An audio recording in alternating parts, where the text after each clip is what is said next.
राधे राधे, जय श्री कृष्ण।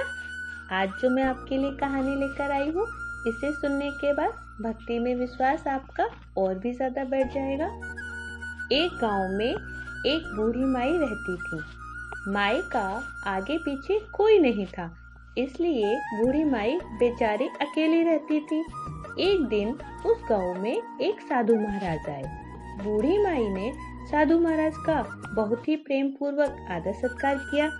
जब साधु जाने लगे तो बूढ़ी माई ने कहा, महात्मा जी, आप तो ईश्वर के परम भक्त हैं।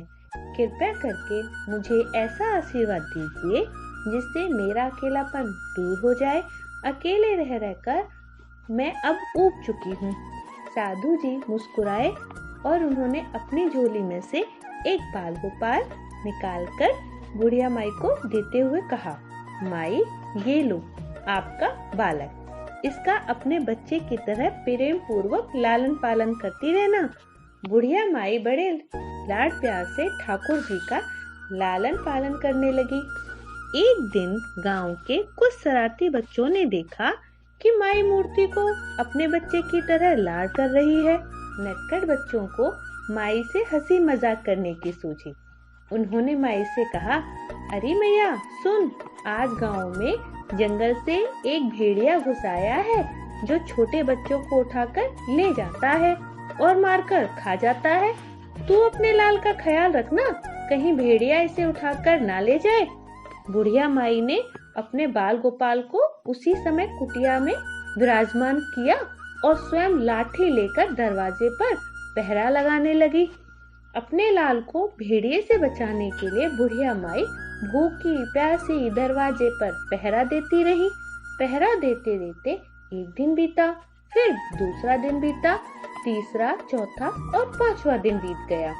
बुढ़िया माई 5 दिन और 5 रातें लगातार बगैर पलके झपकाए भेड़िए से अपने बाल गोपाल की रक्षा करने के लिए पहरा देती रही। उस भोली भाली मैया का यह भाव देखकर ठाकुर जी का हृदय प्रेम से भर गया। अब ठाकुर जी को मैया के प्रेम का प्रत्यक्ष रूप से आस्वादन करने की इच्छा हुई। भगवान बहुत ही सुंदर रूप धारण कर वह वस्त्र भूषणों से सुसज्जित होकर माई के पास आए। ठाकुर जी के पाँव की आहट पाकर माई डर गई।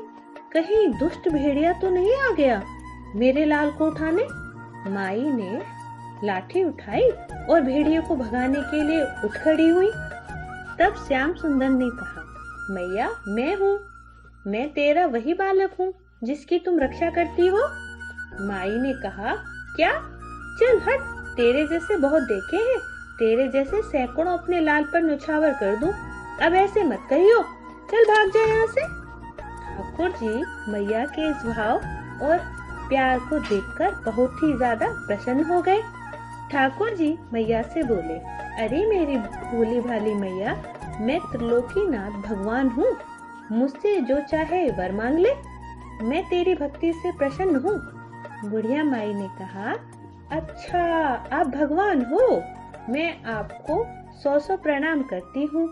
कृपया करके मुझे यह वरदान दीजिए कि मेरे प्राण प्यारे लाल को भेड़िया न ले जाए। अब ठाकुर जी और ज्यादा प्रसन्न होते हुए बोले, तो चल मैया, मैं तेरे लाल को और तुझे अपने निजधाम लेकर चलता हूँ, वहाँ भेड़िए का कोई भय नहीं है। इस तरह प्रभु बुढ़िया माई को अपने निजधाम ले गए।